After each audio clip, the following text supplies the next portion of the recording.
Hi! இப்போ நம்ம என்ன பார்க்க போகிறோம்னா, சௌபாகியவதி ட்ராமா. வாங்க பார்க்கலாம். ஸோ இப்போ ஓப்பன் பண்ண உடனே நம்ம ஹீரோயின் உட்காந்துட்டு அழுந்துட்டுருப்பாங்க. இப்போ பார்த்தீங்கன்னா, அவங்க வீட்டை விட்டு ஓடி போயிட்டுருப்பாங்க. அவங்கள பின்னாடி ஒரு 4 பேர் துரத்திட்டு வந்துட்டுருப்பாங்க. இந்த நைட் டைமில் நம்ம ஹீரோயின் எங்கே ஓடிட்டுருக்காங்கன்னு நம்மளுக்கு தெரியாது. அப்போதே பார்த்தாக்கா ஆப்போசிட்டில் ஒரு கார் வந்து நிற்கும். அந்த கார்லேருந்து யார் வராங்கன்னு பார்த்தாக்கா அவர் தான் நம்மளோட ஹீரோ. இவரோட பேர் வந்து விராஜ். நம்ம ஹீரோயின் பேர் வந்து ஜான்வி. ஸோ இவர் இப்போ வந்து கேட்பார், எதுக்குமா இந்த நைட் டைமில் இப்படி கால் வலிக்க வலிக்க ஓடிட்டுருக்க, வா நம்ம வீட்டுக்கு போகலான்னு சொல்லிட்டு அவளை கூப்பிடுவார். அப்போது அவள் வந்து ரொம்ப யோசித்து தயங்கி தயங்கி வீட்டுக்கு போவாள். ரொம்ப ஓடி இருக்கனால அவங்களுக்கு கால் வலிக்கும். அதனால் நான் வந்து உன்னை தூக்கிட்டு போகிறேம்மா அப்படின்னு சொல்லிட்டு அவங்க வீட்டுக்குள்ளே அவரே தூக்கிட்டு போவார். நம்ம ஹீரோ வந்து இப்போ ஹீரோயினை உட்கார வச்சுட்டு, நீ ரொம்ப தூரம் ஓடியிருப்பேம்மா, உனக்கு கால் வலிக்கும், அதனால் நானே உனக்கு டின்னர் செய்கிறேன்னு சொல்லிட்டு ஒரு பக்கம் அவர் டின்னர் ரெடி பண்ணிவிட்டு, இன்னொரு பக்கம் வந்து ஒரு இரும்பு கம்பியை வந்து அந்த ஸ்டவ்வில் வச்சு சூடு பண்ணி வச்சுருப்பார். இப்போ பார்த்திங்கன்னா பண்ண டின்னர் அவர் மட்டும் ஒண்டியாக சாப்பிட்டுட்டு பின்னாடி நம்ம ஜான்வியை கட்டி போட்டு வச்சுருப்பார். அதுக்கப்புறமா அவள் பின்னாடி சைட்லேருந்து வெறும் கதறின்னு இருப்பாள்.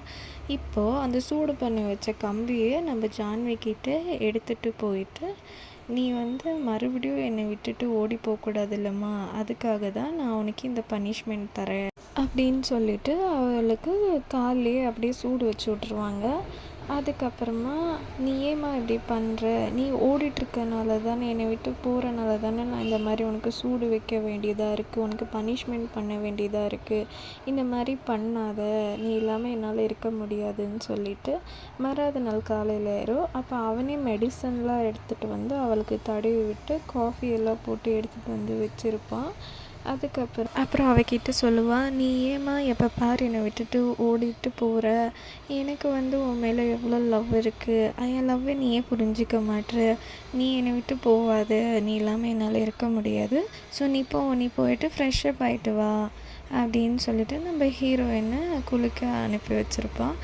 அதுக்கப்புறம் ஜான்வி கிட்ட, நான் வந்து உனக்கு ஃப்ரெஷ்ஷப் ஆக 3 நிமிஷம் தானே டைம் கொடுத்தேன், நீ 5 நிமிஷமாக என்ன பண்ணிகிட்ருப்பேன்னு கேட்பா.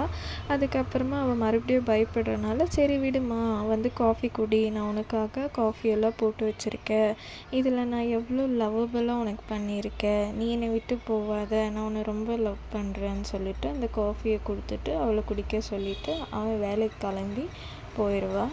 ஸோ வேலைக்கு போகிறப்ப அவன் என்ன பண்ணுவான்னா, அந்த வாட்ச்மேன்கிட்ட அவனோட ஜான்வி எங்கேயும் வெளியே போகக்கூடாது, அப்படி போனாக்கா அந்த நாயை விட்டு உன்னை நான் கடிக்க வச்சிருவேன், அப்படி இல்லைன்னா நானே உன்னை சாவடிச்சிருவேன் அப்படின்னு சொல்லிட்டு நம்ம ஹீரோயினை அந்த வீட்டிலேயே வச்சு பூட்டிட்டு சாவியும் அவனே எடுத்து போயிட்டான். அப்போ நம்ம ஹீரோயினை வந்து அந்த ஃப்ளாஷ்பேக்கை நினச்சி பார்க்குறான். இவன் எவ்வளோ நல்லவனாட்டும் நம்ம வீட்டுக்கு வந்து இவளை பொண்ணு கேட்டது, அது எல்லாத்தையும் அவன் நினச்சி பார்க்குறான். அவங்க அப்பா அம்மா கிட்டே போயிட்டு, நான் உங்கள் பொண்ணை நல்லா பார்த்துக்குவேன், நான் வந்து உங்கள் பொண்ணுக்கு எல்லா ஃபெசிலிட்டிஸும் பண்ணி கொடுப்பேன், அவள் ட்ரீமை நான் அச்சீவ் பண்ண வைக்குவேன், எனக்கு அப்பா அம்மா இல்லை, அதனால் நீங்கள் தான் என்னோடய ஃபேமிலி, ஜான்வி தான் என் உலகம், அதனால் அவளை தைரியமாக எனக்கு கல்யாணம் பண்ணி கொடுங்கன்னு சொல்லிவிட்டு அந்த அப்பாக்கிட்ட சொல்லியிருப்பான். அவங்க அப்பா வந்து பாட்டிம்மா கிட்ட சொல்கிறப்ப, நம்ம விசாரிச்சுட்டு சொல்லலாமே அப்படின்னு சொல்லிட்டு பாட்டி வந்து சொல்லுவாங்க. அதுக்கப்புறமா அதை அவன் ஒட்டு கேட்டுட்டு, இங்கே பாருங்கள் பாட்டி, நான் வந்து உங்கள் ஜான்வியை நல்லா பார்த்துக்குவேன், என்னை நம்பி உங்கள் பொண்ணை கல்யாணம் பண்ணி கொடுங்க, நீங்கள் நினைக்கிற மாதிரி நான் கிடையாது, எனக்கு யாருமே இல்லை, நீங்கள் எல்லாம் தான் என்னோடய ஃபேமிலி, அதனால் எனக்கு ஒரு புது ஃபேமிலி கிடைக்கும், ஜான்வியோட ஒரு நல்ல ஃபேமிலி கிடைக்கும் தான் நான் ஆசைப்பட்றேன்னு சொல்லுவாள். அதில் ஃபேமிலி எல்லாம் கன்வின்ஸ்ட் ஆகிட்டு ஃபைனலாக அவங்களுக்கும் கல்யாணமும் பண்ணிடுவாங்க. கல்யாணம் ஆன கையோட அந்த ஹீரோ வந்து ஜான்வி அவங்க வீட்டுக்கு கூப்பிட்டுட்டு போவான். அங்கே வந்து அந்த சம்பிரதாயெல்லாம் பண்ணுறதுக்கு அவனுக்கு யாருமே இல்லைன்றனால அவனே எல்லாம் செட்டப் பண்ணி அவளுக்கு ஆர்த்தியெல்லாம் எடுத்து அவங்களோட ஃபார்மாலிட்டிஸ் எல்லாம் ஹீரோவே பண்ணுவான். அப்போ வந்து இவளுக்கு ரொம்ப பிடிச்சி போகும். அதுக்கப்புறமா இந்த ப்ரொசீஜர் எல்லாம் முடிஞ்ச பின்னே அவங்க 2 பேரும் உள்ளே போயிட்டு அவங்க வீட்டெல்லாம் சுற்றி பார்த்துட்டு சுற்றி பார்த்துட்ருக்கப்ப ஜானவி சொல்லுவாங்க, "இவ்வளோ பெரிய வீடா? இவ்வளோ பெரிய வீடு நான் வந்து எக்ஸ்பெக்டே பண்ணலை. ரொம்ப அழகாக இருக்குன்னு" சொல்கிறப்ப நம்ம ஹீரோ சொல்லுவாங்க, "இந்த வீட்டோட நீ என் பொண்டாட்டி ரொம்ப அழகாக இருக்கேன்னு" சொல்லிட்டு இதெல்லாம் நம்ம ஜான்வி நினச்சி பார்த்துட்டு அழுந்துட்டுருப்பா. அதுக்கப்புறமா ஜன்னல் வழியாக வாட்ச்மேன் போகிறத பார்த்துட்டு அவர்கிட்ட, "அண்ணா உங்களோட ஃபோனை கொஞ்சம் என்கிட்ட கொடுங்க. நான் வந்து எங்கள் அப்பா அம்மாவுக்கு இந்த விஷயத்த சொல்லணும். ப்ளீஸ் உங்களோட ஃபோனை கொடுங்கன்னு" சொல்லி கேட்குறப்ப வாட்ச்மேன் வந்து, "இல்லை மேடம், லாஸ்ட் டைம் வந்து உங்களுக்கு நான் என் ஃபோனை கொடுத்து எனக்கு அவரை ரொம்ப ப்ராப்ளம் பண்ணிவிட்டு என்னை கஷ்டப்படுத்தி என்னை அடித்தார். அதனால நான்லாம் ஃபோன் கொடுக்க முடியாது" அப்படின்னு சொல்கிறப்ப இன்னொரு வாட்ச்மேன் அது தூரத்தில் நின்றுட்டு பார்த்துட்ருப்பாரு. இவளும் எல்லா கதவையும் போய் ஓப்பன் பண்ண ட்ரை பண்ணியிருப்பா. ஏன்னா அவளுக்கு இங்கேருந்து போகணும்னு சொல்லிட்டு. இப்படி தேடிட்டுருக்கப்போ சடனாக அவளுக்கு தோணும், சரி அவள் ஒருவேளை இந்த வீட்டோட சாவி எங்கேனா வச்சுருப்பாளான்னு சொல்லிட்டு அவள் தேடிட்டுருப்பா.